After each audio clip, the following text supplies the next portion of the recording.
Itong fentanyl po, Mr. President, it is prescribed sa akin ng ganon.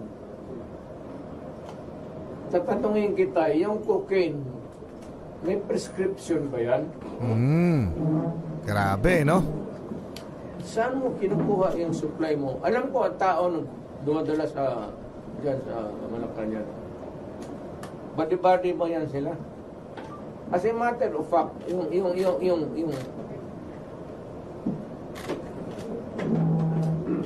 yan sa cabinet mo. Yung mga body-body mo noon, sa binata pa kayo. Teka lang mga utol. Anong masasabi niyo dyan? Para sumasakit ulo ko, no? Sumasakit. Kasi ang isa, ano ba yan? Mga dahilan, no? Mga dahilan kung bakit sila nagkawasak, nagkasira. Ano yung mga dahilan sa palagay natin? Okay?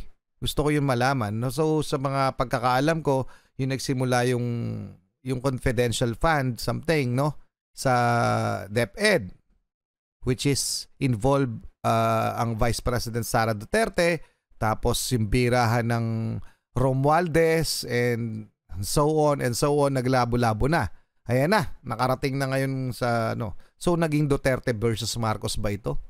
Mga karunungan, kaalaman, teorya, kasaysayan, hiwaga, at mga bagong tuklas. Alamin natin. Dahil sa nangyayaring birahan o paglalaban ni ex-President Digong at ni President Marcos Jr., kagaya ninyo, isa rin ako sa mga nagtatanong, ito nga ba ay may kinalaman sa usapin natin sa China o sa issue natin sa China? Yung pagbabangga nila. Bukod sa issue ng political dito sa bansa, may kinalaman nga ba ang China dito? Gusto ko rin malaman yun mga utol, pero bago yun, dito muna tayo. Mauning pababagsakin si BBM, Philippine Navy pinalayas ang 200 plus na China vessels. Okay? Planado ng China. Ito'y mula kay Melvs Castle. Pakisubscribe siya mga utol. Pakilike na rin yung video. Alamin na natin. Mamaya dadagdagan natin ang ating mga kaalaman tungkol dito. Nakakagulat ang balitang ito na pag-alaman na plano talaga ng China ang paninira kay Pangulong Bongbong Marcos. Inutusan nga si Duterte na gumawa ng napakalaking issue para pansamantalang malimutan ang gulo sa West Philippine Sea. Matapos kasing palayasin ng Philippine Navy ang 300 mahigit na Chinese maritime militia, bumalik na naman ang mga ito.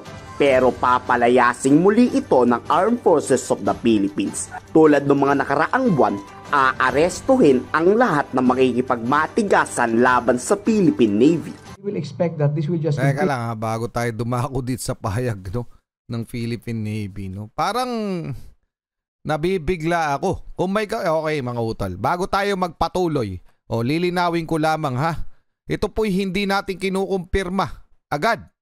Hindi ko kinukumpirma na may kinalaman ng China o gaya ng sabi ni Sir Melv Castle na inutusan nga ba talaga ng China si President Digong para gawin ang mga bagay niyon para yung focus ng mga Pinoy ay mapunta doon kaysa sa mapunta doon sa talagang issue natin. Sa totoo lang, ang dami rin Pinoy na nagsasabi na at pati mga opisyalis natin, opisyalis ng gobyerno, marami talagang pinoproblema ang bansa natin na hindi to panahon para magbangayan. Okay? So mas marami tayo dapat hinaharap na issue ng bansa kesa naman, 'di ba, magtirahan ano ba 'yan, 'di ba? Sa halip na magtulungan. Anyway, mga utol, hindi po natin kinukumpirma na may kinalaman ng China, pero maari, okay? Posible 'yan, mga bagay na 'yan. Okay, tuloy muna natin. Na makikipagmatigasan laban sa Philippine Navy. We will expect that this will just continue. Harassments, laser pointing probably, cutting across the bow, water cannon. It is within the Philippine Navy and the Armed Forces to be able to adjust. These are part of the challenges we encounter each time we resupply our troops. We remain professional and we are non-partisan po. So this is the call of our Chief of Staff to each member of the Armed Forces of the Philippines. Pinaiimbestigahan. Ayun mga utol, anong masasabi nyo dyan? Pero bago natin pagpatuloy, check natin yan yung tungkol dito sa 200 plus na Chinese vessels na nagkalat na naman sa ating mga teritoryo na hindi natin napupuna dahil nga may issue sa ating gobyerno, may birahang nangyayari. Ito mga utol mula sa South China Morning Post. Ayan malinaw na malinaw. South China Sea, Philippines alarmed by 200 Chinese vessel at Mischief Reef. Marcos urges dialogue. Okay? So ginugusto na nananawagan ang ating presidente na magdialogo sila ng China dahil dito. Ayan. The Chinese warship and maritime militia boats spotted around Mischief Reef are near the Philippine-occupied Second Tomas Shoal. Manila says Beijing naval presence would not deter the Philippine military from supporting its personnel patrolling the South China Sea. So hindi tayo magba-back down sa kanila. Yun ang malinaw na malinaw dito The Philippine Navy has expressed alarm over the growing presence of Chinese warships. Warship na, mga nakatalaga dyan, mga utol Ayan, malinaw yan And maritime militia boats around Mischief Reef in the disputed South China Sea as the President Marcos vowed to protect the country's sovereignty and called for dialogue with Beijing. Okay? So hindi na natin mabasa yung kabuuan, basta ang isa lang ang sigurado na talagang dumami ang Chinese vessel na nandyan sa Mischief Reef. 200 plus. At hindi lamang basta-basta mga Chinese maritime militia, may China warship din. So hindi sila dapat nandyan. So kaya kailangan makapag-usap ulit ang ating Pangulo at ang Beijing at kung ano pa man ang plano nila. Pero alam naman natin, ang diskarte ng China, hindi naman para gerahin tayo, kundi magpakita ng puwersa para tuluyan tayong umuo sa mga kagustuhan nila pero hindi tayo papayag doon. So yan mga utol, yan dapat ang kinakaharap natin ng ating gobyerno. Hindi yung nasa loob natin ay nagwawalangyaan, di ba? Yung nagbibirahan, ano ba yan? Naano tuloy ako Mamaya titingnan natin yung iba pang detalye tungkol dito sa usapin ito. Para kasing naglalabo-labo na pwede bang konektado itong mga bagay na ito? Ano sa palagay nyo? Tuloy muna natin. Of our Chief of Staff to each member of the Armed Forces of the Philippines. Pinaiimbestigahan na nga kung sangkot ang China sa buong paninira ni Duterte. Pero si PBBM nga ang tunay at nagsasabi ng totoo na si Digong ang nagsisinungaling. Totoo kasi na gumagamit talaga ng mataas na klase ng droga ang dating Pangulong Duterte. Pero pagigiit no Duterte, for medical use only. Pero parang nasosobrahan na to sa paggamit ng mga pinagbabawal na gamot. Okay. Inamin naman na gumagamit ng fentanyl pero para sa pangkalusugan sa dahil gamot nga niya yun. Ngunit mga utol, hindi po natin, gaya na sabi ko nung una kong tinapik ito, ayoko po ako yung isa ako magsimula sa kampihan. Ayoko pong kumampi kay President Bongbong Marcos, ayoko pong kumampi sa panig ni Digong. Pero ang aking panawagan, sana hindi tayo magbangayan ng dahil lamang dito kasi mawawasak tayo at yung totoong issues at hand ay hindi na natin nahaharap ng dahil sa pagharap natin dito. So, malaking dagok ito sa atin sa Pilipinas. Partikular, yung mga mamamayang Pilipino kasi magwawatak-watak tayo dito. Diba? Okay. Pwedeng isa sa kanila ay nagsasabi ng tama. At sana na lang, ganito na lang. Yung totoo ang manaig ang katotohanan. Yun na lang mga utol. At sana mauwi ito sa maayos na kasunduan nilang dalawa kasi tayo ang kawawa dito, ang Pilipinas ang kawawa dito. Ayan inaatake na tayo ng China. So pwede talaga. Pwede hindi ko sinabing oo. Pwede na may kinalaman o propaganda ito ng China. Maari. Okay mga utol? So bago tayo magpatuloy, basahin muna natin itong isang vlog tungkol dito. Philippine-China relations from Duterte to Marcos. To his credit, Duterte did manage to lower the tensions in the security sphere. Still, it is truly quite another to set aside the sovereign and territorial integrity of the Philippines in exchange for infrastructure projects. So alam natin na napakarami naging proyekto nung panahon ni President Rodrigo Roa Duterte under ng China, kasama ang China. Okay. Now, whether or not Marcos will continue this tit for tat strategy remains to be seen. Marcos announced that he would assert the Philippine maritime territorial rights and that he would not compromise the country's sacred sovereignty. So kahit na nakikipag-okay sa relasyong pang-ekonomiya ang Pilipinas at China, pero hindi po naaapektuhan doon yung paglaban natin sa ating mga teritoryo na siyang inaagaw ng China. Yun yung stand ng ating Pangulo ngayon na ni President Bongbong Marcos na palagian niya yung sinasabi.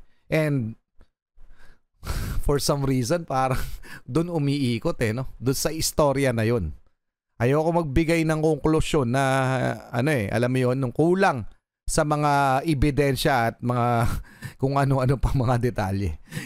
Bahala na kayo na mag-isip kung ano yung lumalabas. Okay, pa-comment na lang. The Philippine new President Ferdinand Bongbong Marcos was elected in May 2022. Okay, the back-up campaign slogan, babangon muli o resurrect, restore. So mahaba yan, introduction na lang yan. So dito na tayo. Presidency preference seems to be for private talks to continue at the bilateral level rather than the multilateral level. This inclination has consequences for the Philippines' policy in the South China Sea. The Philippines need to engage at the multilateral level to leverage the 2016 arbitration award regarding the South China Sea. Leveraging multilateral platforms and their diversifying international relations ought to be what the pursuit of an independent foreign policy is about instead of vacillating from one great power to another. Okay, napakahaba pala nito, mga utol. So hindi na natin babasahin ng buo, pero titingnan natin yung mga indicator, no? So sa madalit sabi, kasi ang haba kasi mga utol, no? Alam naman natin, okay, ganito na lang para mas malinaw. Alam natin nung panahon ni President Rodrigo Roa Duterte, naging relasyon niya sa China at magpasa hanggang ngayon kung hindi ako nagkakamali.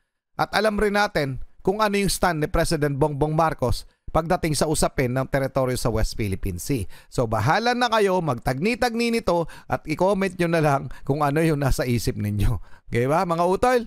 So malinaw yan. Kung gusto nyo pa madagdagan, basahin nyo na lang to. Ito ang title, The Philippine-China Relations from Duterte to Marcos. Okay mga utol? Pa-comment na lang inyong opinion, tuloy na muna natin to. Hamon ni Duterte kay PBBM, magpa-drug test ang ating Pangulo ng tunay na magkaalaman kung sinong tunay na adik. Wala pa rin tigil si Duterte sa paninira. Tama. Mukhang matindi-tindi ang sermon na natanggap mula sa China pag hindi nito ipinagpatuloy ang sobrang paninira sa administrasyon. Iba talaga pagtutaka ng China. Fentanyl is a medical thing. It eases up the pain. Ngayon, yan nilalagay yan para to ease the pain.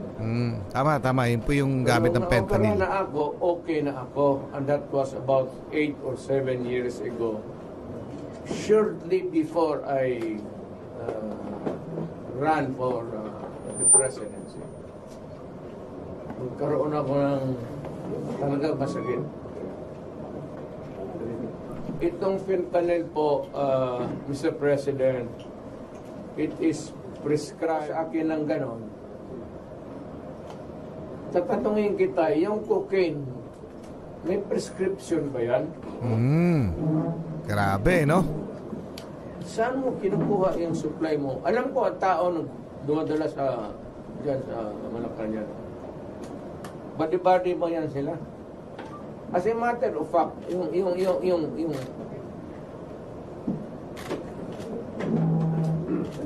sa cabinet mo, yung mga body-body mo noon, sa binata pa kayo. Teka lang mga utol. Anong masasabi niyo dyan? Para sumasakit ulo ko, no? Sumasakit.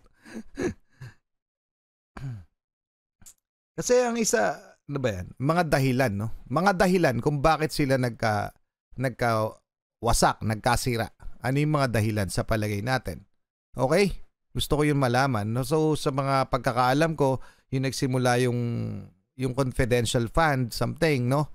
Sa DepEd, which is involved ang Vice President Sara Duterte, tapos yung birahan ng Romualdez, and so on, naglabo-labo na. Ayan na, nakarating na ngayon sa, ano. So, naging Duterte versus Marcos ba ito? Ayon naman kay Senator Amy Marcos, hindi naman daw po ito usapin ng pamilya eh. Usapin po daw ito ng Republika. Okay? So yung issue niya rin with Romualdez and kay Senator Amy. So naniniwala ako doon kay Senator Amy. Pero etong mga bagay na ito, mga utol, yung mga pagsisiwalat, kasi hudang totoo o hindi.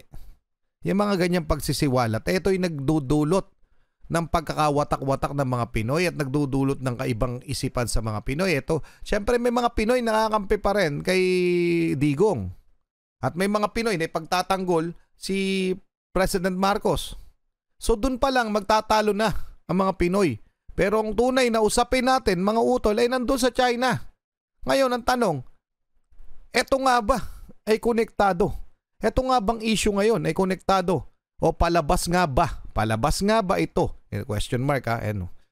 Palabas nga ba ito o gawa nga ba ito ng China?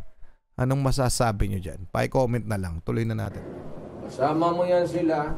Dito ka sa Davao. Hirit ng hirit kayo ng cocaine. Grabe yan ha. Yan. Gusto ko palanganan.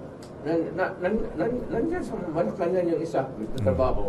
Ayan mga utol ha. Di na natatapusin. Tapos na naman halos. Anong masasabi nyo dyan? Pa-comment na lang. Maraming salamat sa iyo, Melvs Castle. Maraming salamat sa inyo. Muli ako si Target Achilles. Gusto kong malaman ang inyong mga opinion dyan. Maraming salamat. Kayo mag-ingat. Keep safe. God bless. At saludo po ako sa inyo lahat. Maraming salamat po. Grabe.